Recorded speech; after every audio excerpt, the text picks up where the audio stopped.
Hello students, welcome back to your online video classes. Hopefully all of you are doing good and taking care of yourself. तो बच्चों last class में हम लोगों ने discussion किया था that is pressure exerted by a liquid column.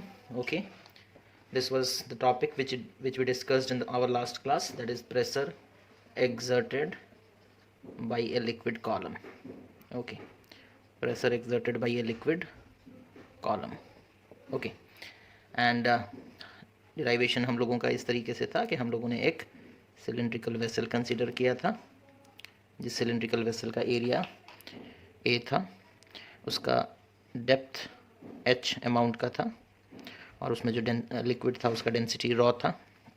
तो उसके बेस पर ठीक है कितना प्रेशर वो एग्जर्ट करा था वो हम लोगों ने निकाला था. That is pressure is equals to H rho G. This is the pressure exerted by liquid column. This is the pressure exerted by liquid column. Okay, आज हम लोग बच्चों अपने नेक्स्ट टॉपिक के बारे में डिस्कशन करेंगे, that is effect of gravity on fluid pressure. Okay, अच्छा तो देखो हमारा नेक्स्ट टॉपिक क्या है, that is effect of gravity. Effect of gravity on fluid pressure. Okay, तो ये हमारा नेक्स्ट टॉपिक है बच्चों, effect of gravity on fluid pressure. तो इसके बारे में डिस्कशन स्टार्ट करते हैं. ठीक है, तो सपोज कर लो हमारे पास एक कंटेनर है और इस कंटेनर में एक लिक्विड भरा हुआ है. ठीक है, सपोज कर लो हमारे पास एक कंटेनर और इसमें लिक्विड इस तरीके से प्रेजेंट है. ओके, अब हम लोग क्या करेंगे बच्चों ना, इस लिक्विड को सबसे पहले तो हमें कुछ assumptions लेने हैं. Okay, that is we will consider the liquid to be at rest. Consider the liquid to be at rest. Okay, rest का मतलब क्या है बच्चों कि बल्क में कोई मूवमेंट नहीं हो रहा. रेस्ट का मतलब ये नहीं होता कि मॉलिक्यूल्स मूव नहीं कर रहे. ठीक है, ओवरऑल अगर हम लोग देखेंगे तो there will be no bulk movement. That is why we call liquid, that is what we call it as liquid at rest. Okay, अच्छा तो अब यहाँ पर देखो, अगर सपोज करो लिक्विड रेस्ट में है. ठीक है, लिक्विड जब रेस्ट में होता है बच्चों तो उसके एक पर्टिकुलर डेप्थ पर, ठीक है, जैसे सपोज कर लो आप सरफेस से 1 मीटर नीचे गए, यहाँ सरफेस से 1 मीटर नीचे गए, तो यहाँ सरफेस से 1 मीटर नीचे जितना प्रेशर होगा यहाँ पर भी सरफेस से 1 मीटर नीचे उतना ही प्रेशर होगा, यहाँ पर भी सरफेस से 1 मीटर नीचे उतना ही प्रेशर होगा. That is pressure remains same at all points which are at the same depth. Okay, pressure remains same at all points at the same depth, at the same depth. Okay, because we have already discussed that is pressure is equals to H rho g. For a given liquid the density is constant and for at a given place acceleration due to gravity is constant. So the only factor which we can consider is h. Okay, अगर h का value change होगा तो p का value change होगा, लेकिन अगर h का value हम लोग कांस्टेंट रखें, यहाँ से 1 मीटर, यहाँ से 1 मीटर, यहाँ से 1 मीटर, यहाँ से 1 मीटर, अगर h का वैल्यू बराबर है तो क्या हो जाएगा, प्रेशर भी बराबर आएगा. That is pressure remain same at all points at the same depth. Okay, अब हम लोगों को क्या करना है बच्चों ना, हम लोग यहाँ पर एक इमेजिनरी सिलिंड्रिकल एलिमेंट चूज करेंगे लिक्विड के अंदर. ठीक है, सपोज कर लो हम लोगों ने यहाँ पर एक इमेजिनरी सिलिंड्रिकल एलिमेंट चूज किया लिक्विड के अंदर. ओके, एक इमेजिनरी सिलिंड्रिकल एलिमेंट चूज किया लिक्विड के अंदर. ठीक है, अब यहाँ देखो इस एलिमेंट, ये जो सरफेस है ऊपर वाला सिलिंड्रिकल सरफेस, सर्कुलर सरफेस, इसके ऊपर जो लिक्विड है वो लोग मिलकर के यहाँ पर एक प्रेशर डालेंगे, है ना. अब सबको एरिया तो बच्चों ए इसका भी है और इस सरफेस का एरिया भी ए है. ठीक है, अच्छा यहाँ पर एक प्रेशर लगा, सपोज इस प्रेशर को हम लोग बोलते हैं P1 जो कि डाउनवर्ड एक्ट करेगा, और इस सरफेस के नीचे जो लिक्विड के मॉलिक्यूल्स हैं वो लोग इस सरफेस पर एक अपवर्ड प्रेशर डालेंगे. तो यहाँ पर सपोज कर लो एक अपवर्ड प्रेशर P2 लगा.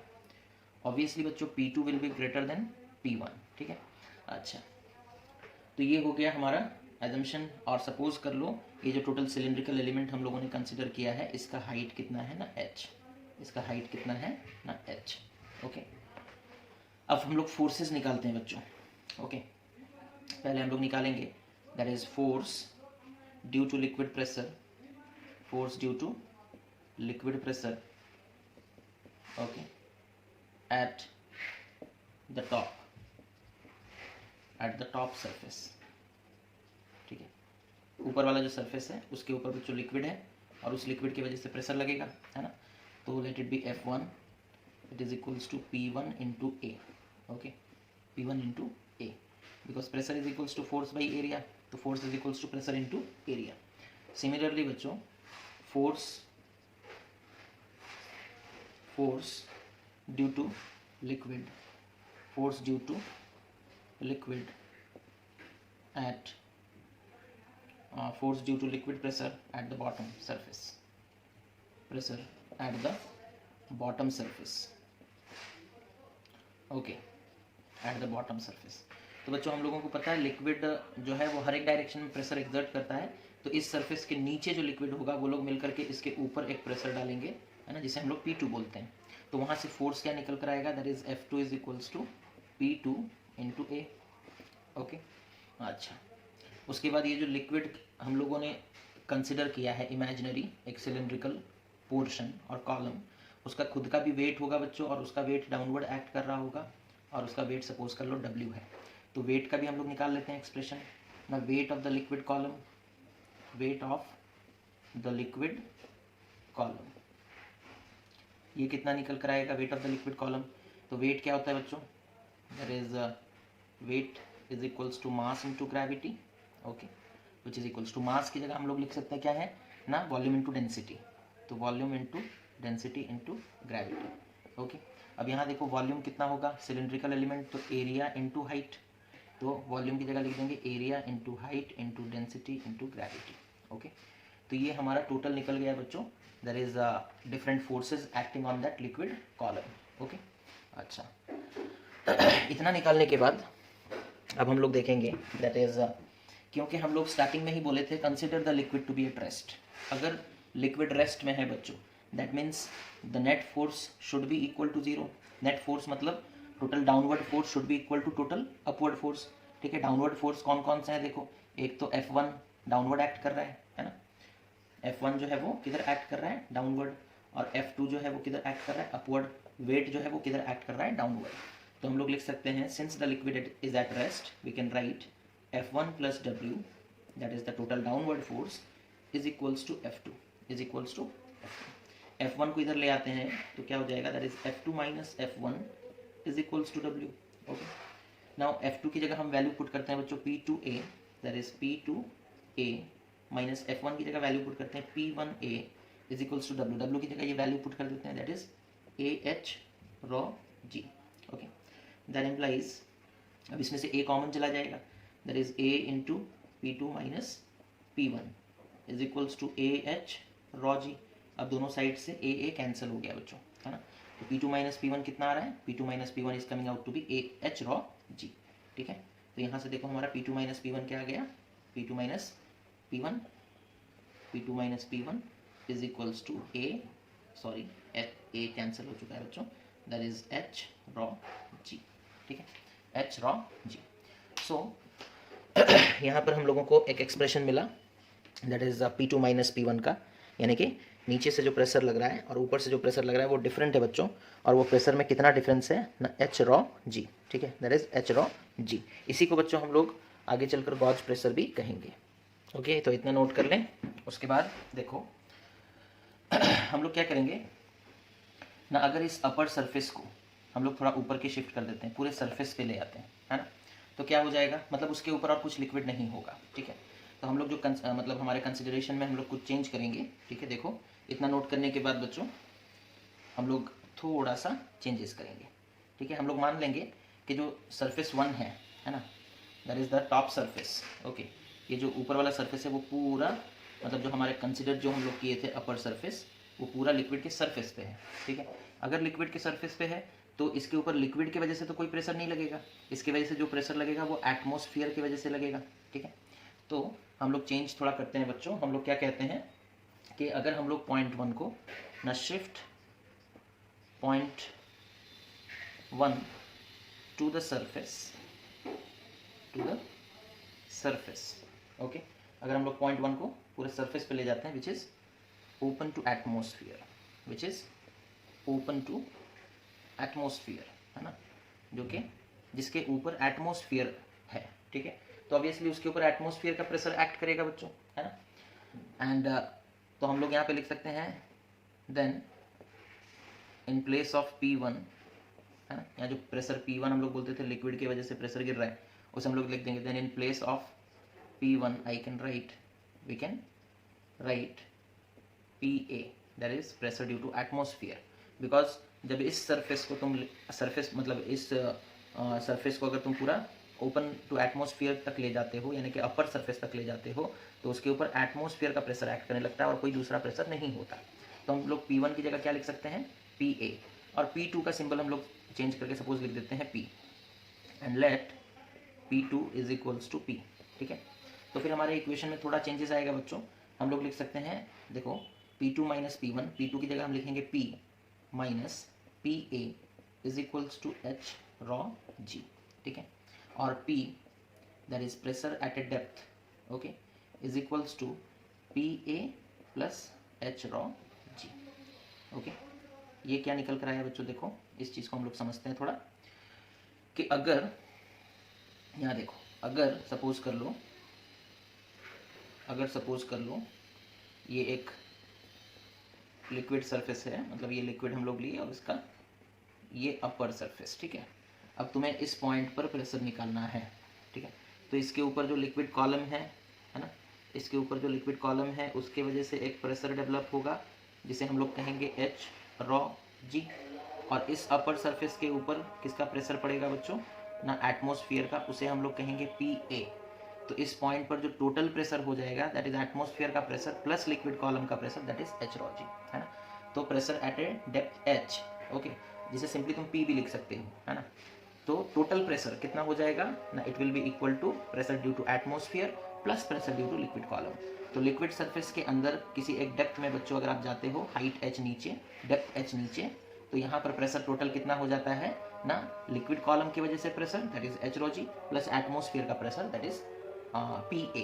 इसे हम लोग कहते हैं बच्चों एब्सोल्यूट प्रेशर और टोटल प्रेशर, एब्सोल्यूट प्रेशर और टोटल प्रेशर, ठीक है, एब्सोल्यूट प्रेशर और टोटल प्रेशर, ओके।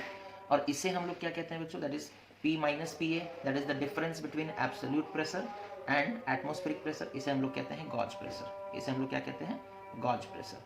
तो दो अलग अलग नाम हैं, ठीक है। There is difference in absolute pressure and atmospheric pressure is known as gauge pressure, and the absolute pressure total pressure is known as absolute pressure. तो यहाँ पर इस तरीके से दो टर्म्स आएंगे।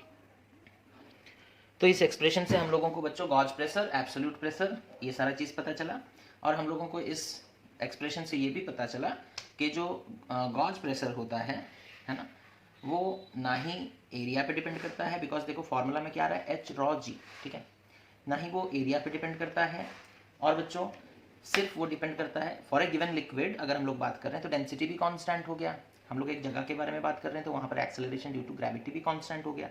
तो अब सिर्फ एक वेरिएबल बचा दैट इज H अगर चेंज होगा तो प्रेशर चेंज होगा, H अगर चेंज नहीं हो रहा तो फिर प्रेशर चेंज नहीं होगा।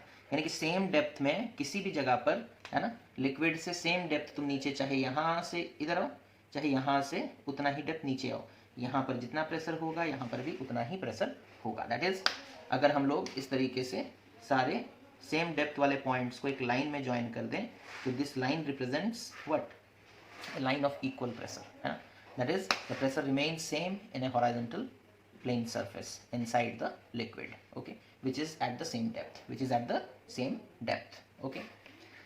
इसके बाद बच्चों हम लोग अपने नेक्स्ट टॉपिक के बारे में डिस्कशन करेंगे जो कि पास्कल ने ऑब्जर्व किया, उसका बस हमारे लिए ऑब्जर्वेशन ही हमारे पोर्शन में है, ठीक है।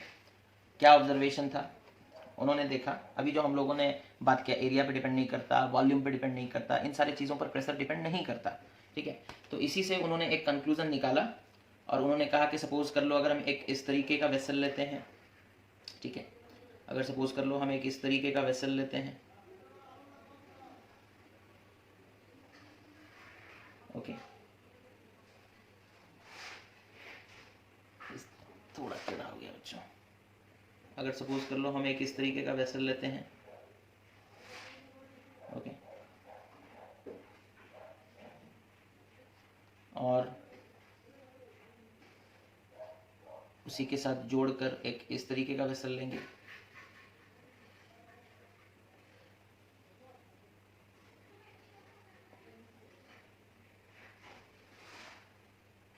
ओके, और इसी के साथ फिर जोड़कर एक इस तरीके का वेसल लेंगे।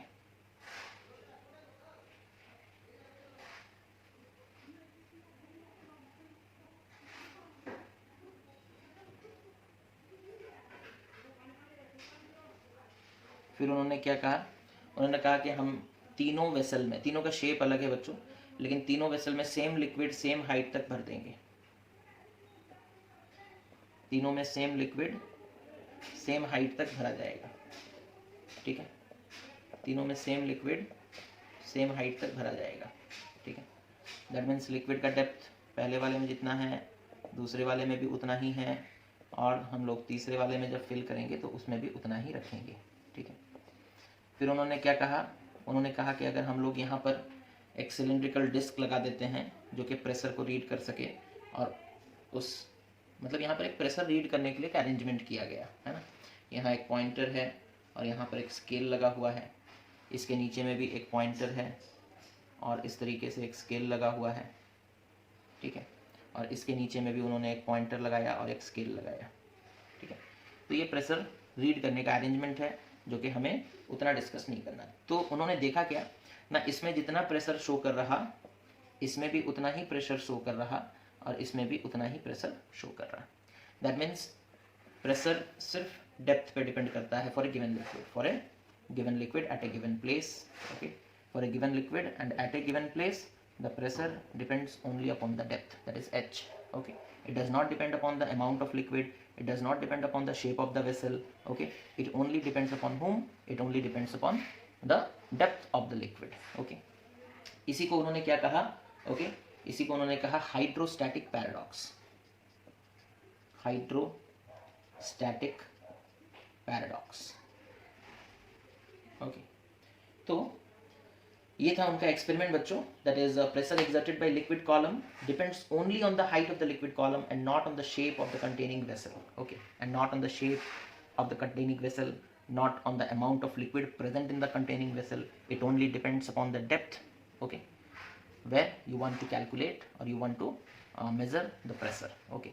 So if you will keep the depth same, then you will see that the pressure is also coming out to be same. Suppose यहाँ pressure आया P1, यहाँ pressure आया P2, यहाँ pressure आया P3, then as per this experiment P1 is equals to P2 is equals to P3. So this was quite unexpected, but it came out to be in such manner and it was named as hydrostatic paradox, okay.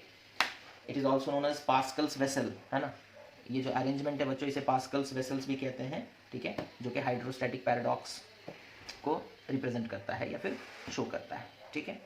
Next atmospheric pressure, next क्या है बच्चों, atmospheric pressure, okay.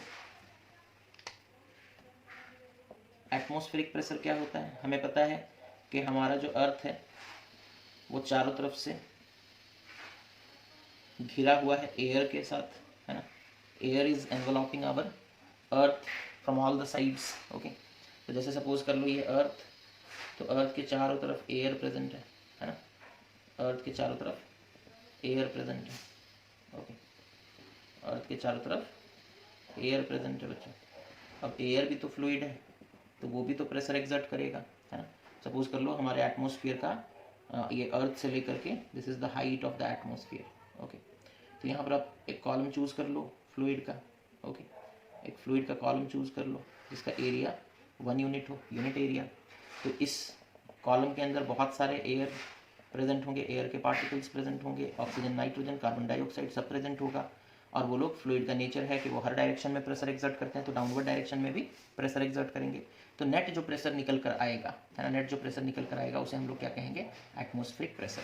तो यहाँ पर जो हमारा क्या कहते हैं फ्लूइड के द्वारा एक्सर्ट किया गया प्रेशर वो होगा एटमॉस्फेरिक प्रेशर, ओके। अच्छा, बट यहाँ पर बच्चों एटमॉस्फेरिक प्रेशर को निकालने के लिए हम लोग एटमॉस्फेरिक प्रेशर को निकालने के लिए हम लोग formula PA is equals to H rho G use नहीं कर सकते। क्यों नहीं कर सकते? सपोज कर लो जो हमारा एटमॉस्फेयर है वो उसका हाइट 300 किलोमीटर है, ठीक है, लेकिन जो डेंसिटी है ना बच्चों, जो डेंसिटी है हमारे एटमॉस्फेयर का वो सेम नहीं है, ठीक है। अर्थ के सरफेस के पास जो एयर प्रेजेंट है वो काफ़ी डेंसर है, ओके।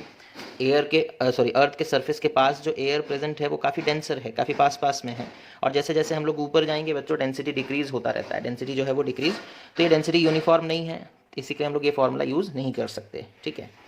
अच्छा, तो ये तो बात क्लियर हो गया कि एटमॉस्फेरिक प्रेशर भले ही ये एक फ्लूइड के द्वारा एग्जर्ट करने वाला प्रेशर है, लेकिन यहाँ पर हम लोग P is equals to h rho g वाला फॉर्मूला यूज़ नहीं कर सकते। रीज़न भी हम लोग देख लिए कि डेंसिटी यूनिफॉर्म नहीं होता, density keeps on changing, okay. अब यहाँ पर जो एटमॉस्फेरिक प्रेशर हम लोग कैलकुलेट किए, ठीक है, that is the pressure exerted by the atmosphere, the pressure exerted by the atmosphere, the pressure exerted by the atmosphere is called atmospheric pressure, is called atmospheric pressure, okay. It is nothing but we can say the force exerted, we can say it as, what is atmospheric pressure? We can say it as the force exerted by atmosphere, force exerted by atmosphere or by air column per unit area of earth surface, ठीक है। it is nothing but the force exerted by the air column per unit area of earth surface, है ना। अर्थ के surface पे एक unit area हम लोग choose करेंगे, उसके ऊपर इस टोटल एयर की वजह से जो फोर्स एक्ट करता है ना, पर यूनिट एरिया निकाल लेंगे तो एटमॉस्फेरिक प्रेशर पता चल जाएगा। और इसका वैल्यू कितना है बच्चों? Atmospheric pressure at sea level अगर हम लोग देखेंगे, व्हाट इज द वैल्यू ना, atmospheric pressure at sea level is 1.013 into 10 to the power 5 Pascal, है ना। This is the value of atmospheric pressure at sea level, okay. 1.013, sometimes it is rounded off to simply 10 to the power 5 Pascal or 1 into 10 to the power 5 Pascal, okay. Okay students, as you can see there is there are a lot of disturbances in the surrounding, so I think we should stop the video right now, right here, okay. And we will continue in our class discussing about our discussion regarding barometer, which is an instrument used to measure the atmospheric pressure, and again then open tube manometer, okay. So that's all for today students. Thank you for watching the video. Take care of yourself and have a nice day.